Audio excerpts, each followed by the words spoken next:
انسان کی گفتگو میں ایک ایسا جادو ہوتا ہے جو کہ سامنے والے کو اپنا گرویدہ بنا سکتا ہے۔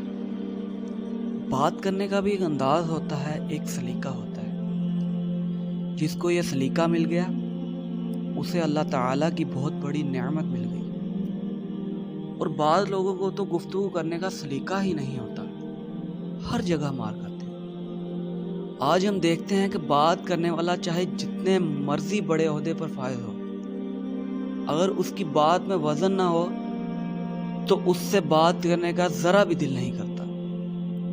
اور اس کے برعکس اگر کوئی کم حیثیت رکھنے والا سلیقے کے ساتھ بات کرے تو اس کی بات اثر رکھتی ہے اور اس کی بات میں بہت جادو ہوتا ہے۔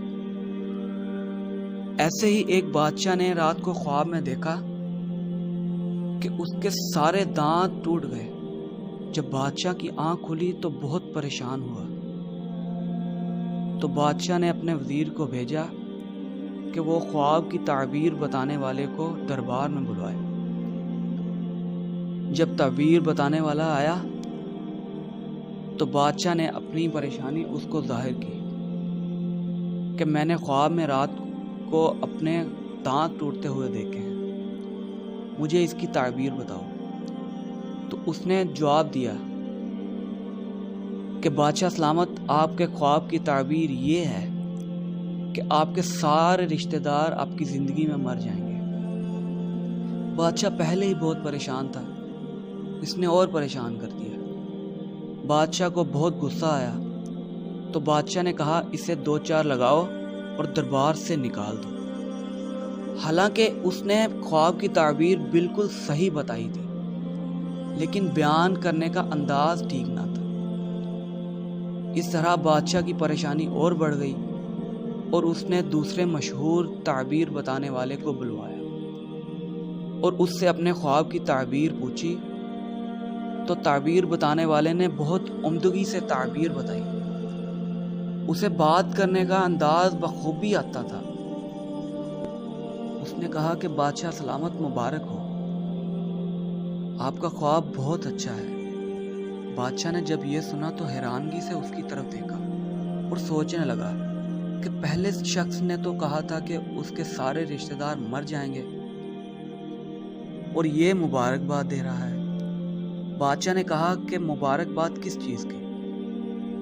تعبیر کرنے والے نے بتایا کہ بادشاہ سلامت، آپ کی عمر میں برکت ہوگی، آپ کی عمر لمبی ہوگی۔ تو بادشاہ نے اس تعبیر کو سن کر بہت خوشی کا اظہار کیا اور کہا کہ یہ تعبیر کرنے والا انعام کا مستحق ہے، اس کو اس کے مطابق انعام دیا جائے۔ دوستو، اس واقعے سے یہ چیز معلوم ہوتی ہے کہ گفتگو انسانی زندگی میں بہت اہمیت رکھتی ہے۔ اس لیے دوستو ہمیں چاہیے کہ ہم گفتگو کے فن کو جانیں، کیونکہ یہ اللہ تعالیٰ کی بہت بڑی نعمت ہے۔ حالانکہ پہلے تعبیر کرنے والے آدمی نے بھی بالکل درست تعبیر کی تھی، لیکن اس کا انداز ٹھیک نہ تھا، جبکہ دوسرے تعبیر کرنے والے نے تعبیر تو بالکل وہی کی تھی، لیکن اس کا انداز اور سلیقہ ٹھیک تھا۔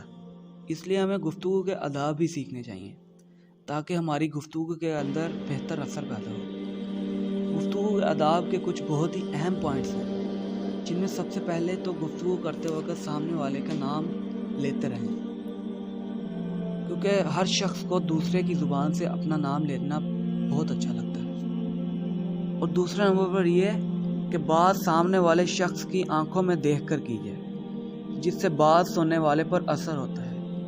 اس کا مطلب یہ بھی نہیں کہ سامنے والے کی آنکھوں میں ہی دیکھتے رہیں، بلکہ اپنی بات کے وزن کے مطابق گرد و نما میں بھی دیکھا جائے۔ اور تیسرے نمبر پر یہ کہ سامنے والے کو زیادہ سنیں اور خود کم بولیں، جو کہ بہت ہی اہم پوائنٹ ہے۔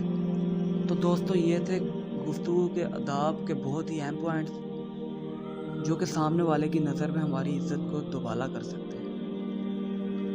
تو دوستو، آپ کو اگر میری ویڈیو پسند آئے تو لائک کریں، شیئر کریں اور اپنے تاثرات کا اظہار کمنٹس میں کریں، اور ہمارے چینل کو سبسکرائب کریں اور گھنٹی والے بٹن کو پریس کریں تاکہ ہماری آنے والی ویڈیوز آپ تک آسانی سے پہنچ سکیں۔ شکریہ۔